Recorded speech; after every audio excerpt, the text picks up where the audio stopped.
Overall football में हमारी team होना हो, हमारा फुटबॉल है, हमारे लिए बड़ा प्राइड है सर। बड़ा 48 कंट्रीज़ का आना बड़ी बात है, और नए ममालिक ने क्वालिफाई किया, और क्वालिफाइंग राउंड आप भी हम भी सब देखते हैं। मैंने तो यहाँ पाकिस्तान को भी खेलता देखा, बड़े टफ होते हैं। अंदाज़ा था मुझे आएंगे, तो ये जो अजारादारी वाले 32 मुल्क हैं इनको बहुत मुश्किल डालेंगे। आप देखिए इटली नहीं आ पा रहा है। नहीं, आप वही हमने पिछली दफ़ा भी बात की थी कि इटली हैज़न क्वालिफाइड। जो कहते हैं ना कि स्टैंडर्ड लो हो गया 48 कंट्रीज़ आने से, तो इटली ने क्वालिफाई नहीं किया। और जहाँ तक पाकिस्तान का ताल्लुक है, फुटबॉल अल्लाह का शुक्र है हमारा जा रहा है। 48 से आप 64 भी कर दें, बल्कि 132 भी कर दें, तो हमारे लिए मुश्किल ही रहनी है, क्योंकि we are not focusing on football. हम बाकी चीज़ों पे लगे रहते हैं क्रिकेट की वजह से। हम इम्प्रूव होके 198 पे आ गए। हम 198 पे आ गए। और मैं उस पर केप वर्डे और कैराको की भी बात करूँ। I think Cape Verde was, please correct me if I am wrong, कि 5-8 साल 10 साल पहले 180 के करीब उसकी क्वालिफिकेशन थी।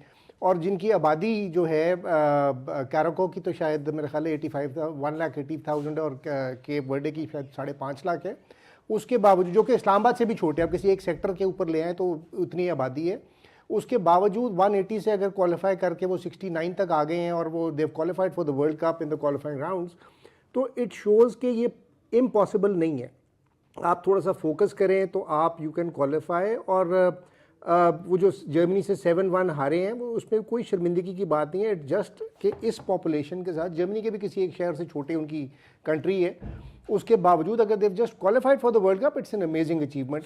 जर्मनी है ना, देखिए बड़े पुराने, बड़ा बिल्कुल उनकी लीग आप देखें, उनके आप स्ट्रक्चर देखें, उनके मतलब लीग में भी इंग्लैंड की जैसा लीग में, प्रीमियर लीग के नीचे 4 मुख्तलिफ लीग है, लीग 1, लीग 2, डिवीजन 3, डिवीजन 4 जाके।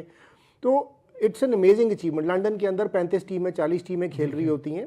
तो for somebody like Cape Verde or Caraco to qualify, it's just an amazing feeling, and it's embarrassing for Pakistan, Bangladesh कोई तो आप देखें ना, इंडिया तो मैं अभी आता हूँ, बांग्लादेश को आप देखें, बांग्लादेश की तो मेजर स्पोर्ट ही फुटबॉल रही है। हमारी तो चलो फिर क्रिकेट थी, बट ये दुनिया की आपकी टॉप 10 कंट्रीज़ में से 3 बड़ी ममालिक हैं, Pakistan, China, India, Bangladesh. China at least 1-2 दफ़ा क्वालिफाई कर चुका है, लेकिन ये तो जुल्म है स्पोर्ट के साथ कि अगर इन ममालिक से क्वालिफाई ना करें।